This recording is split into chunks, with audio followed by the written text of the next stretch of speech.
The Joe Rogan Experience. I remember I went on. Did you remember there was a show called The Best Damn Sports Show? Period. It was like an old school sports show. Nah. This is like 2000 something, like early 2000. I went on the show. It was like Tom Arnold and I forget all the people that were on it.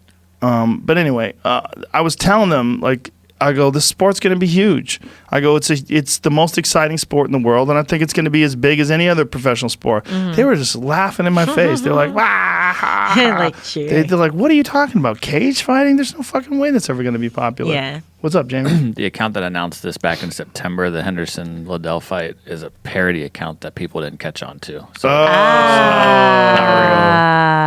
it's not real. Meanwhile, it still could happen. Yeah. Don't kid yourself. Hector Lombard fought last night or Saturday night. Yeah, that's the most recent event they had. Oh, yeah. Yeah, he won. I thought about watching that. It was weird. I only watched the ones that Beck's on.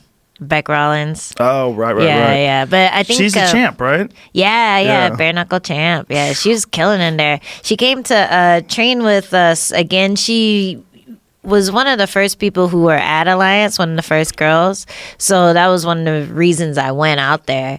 And how'd you wind up getting to Alliance? Were you in New York? I was in New York, then I was in North Carolina, and then that stopped working out. Like, a bunch of weird stuff happened. So I had to find a gym that was good for me, but also had girls. Like the thing that I was saying about, like, training with women, after the Tecia Torres fight, I was just like, I was underestimating how strong this girl could be. Was that the one in Mexico? It was in Mexico City. But I was there for that fight. I remember these girls, like, that is crazy altitude. Yeah. It's like 7,000 feet above sea level. I was not prepared. I get tired just walking up the stairs to go take a leak. I'm like, this is fucking high altitude. And I did the exact opposite of what you were supposed to do. So it's like you either show up a month early or 2 days before you fight. Right. And I showed up 10 days before I fought. I was like, I'll acclimate in 10 days. And it was like, that was like right at the peak of like when you really start feeling that altitude sickness.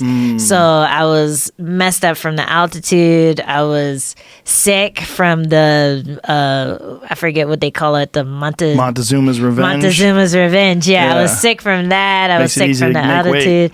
Oh my God. I was at weight the entire fucking 10 days. Like literally like walking at 115. And so, and you can see it in my fight pictures too. Like I look like sunken out, like my old Muay Thai photos. Well, you guys both were like you were stuck in the mud because the altitude is so high. And that's crazy to have fights up there. I was so pissed because like right before we fought, or when we weighed in and did our little face off, Ticia's like, hey, let's make some money tomorrow. And I was like, oh yeah, all right, let's go. I'm like, yeah, we're gonna fucking stand and bang. Everyone's gonna be excited. We're in Mexico, they love boxing. We're just gonna hit each other. And then she fucking takes me down. And I'm like, fuck you. like I'm like on the ground in fucking like what do you call it? Half guard. Right. And I'm just pissed. I'm like, come on, man. Like just fucking do something hustle. at least, you know? But yeah, she hustled me, man.